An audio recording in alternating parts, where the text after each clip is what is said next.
কেলকাতাৰ পৰা আহিছিলে কাৰোবাৰ লাগিলে যোগাযোগ কৰিব অৰ্ডাৰ কৰিব এয়া মই দেখাই আছোঁ 1 লিটাৰ পোনা আহিছে এইটো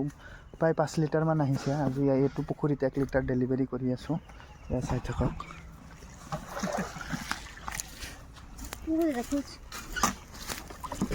মামুই টুচুনি করে দছে তো বাস বাস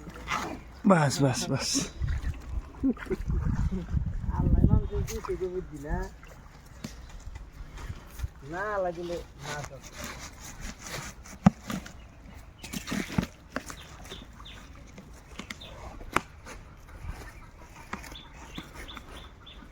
আৰু এনেকৈ আমি ডেলিভাৰী দিওঁ কাৰোবাৰ লাগিলে যোগাযোগ কৰিব স্পন দি আছোঁ মানে আনবক্সিং হৈ আছে গুৱাহাটীৰ পৰা আনিছোঁ এনেকৈ গাড়ী দি ট্ৰেইনত আহে